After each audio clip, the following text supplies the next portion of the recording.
Hi అండి అందరికీ.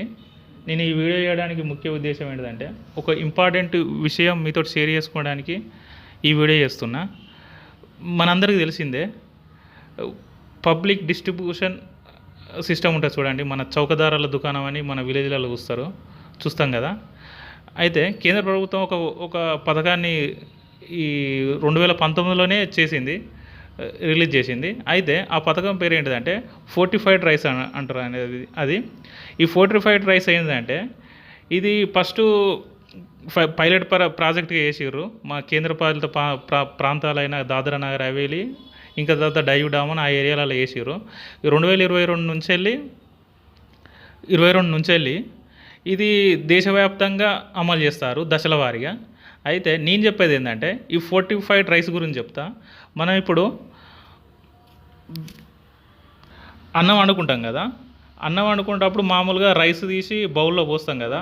బౌల్లో పోసినప్పుడు ఇప్పుడు ఈ ప్రభుత్వం ఏం చేస్తుందంటే ఈ ఐరన్ కానీ ఫోలిక్ యాసిడ్ కానీ B12 కానీ ఏంటంటే ఈ బియ్యం గింజల మాదిరిగానే ఒక ఆర్టిఫిషియల్ బియ్యం గింజను సృష్టిస్తుందండి. ఆర్టిఫిషియల్, అది కృత్రిమంగా సృష్టిస్తుంది. ఆ గింజ ఈ గింజలతో పాటుగానే కలుపుతారు.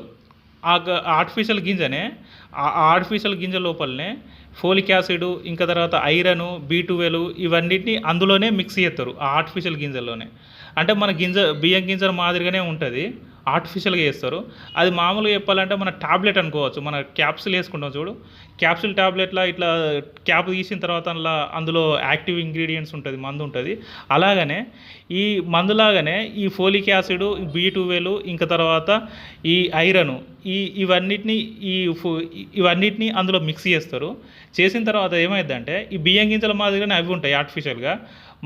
మన మమ్మీ కానీ మన ఇంట్లో ఆడవాళ్ళు కానీ బియ్యం రైస్ పెట్టేటప్పుడు ఏమవుతుందంటే వాటర్ పోసిన తర్వాత ఈ ఆర్టిఫిషియల్ గింజలు ఏమవుతాయి అంటే ఫ్లోటింగ్ అవుతా ఉంటాయి పైన.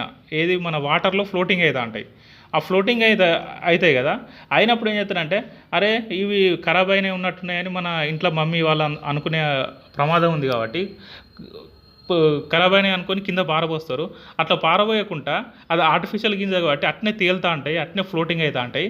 ఎందుకంటే మనం ఏం చేయాలంటే అవిటిని చెయ్యడబెట్టి అవిటిని అట్నే అందులోనే ఉంచి అవిటిని కలిపి మన బియ్యం గింజలతో పాటు వండుకోవాలండి. వండుకుంటేనే మనకు ఈ ఆరోగ్యానికి ఫోలిక్ యాసిడ్ కానీ ఐరన్ కానీ విటమిన్ B12 కానీ అందుతుంది. కొద్దిగా మనం కూడా కొద్దిగా హెల్తీగా ఉంటాం. ఇది అందరికీ ఈ వీడియో ఉపయోగపడుతుందని నేను అనుకుంటున్నా, ఆశిస్తాను. ఓకే అండి, నెక్స్ట్ వీడియోకి మళ్ళీ చేస్తా. Okay, bye.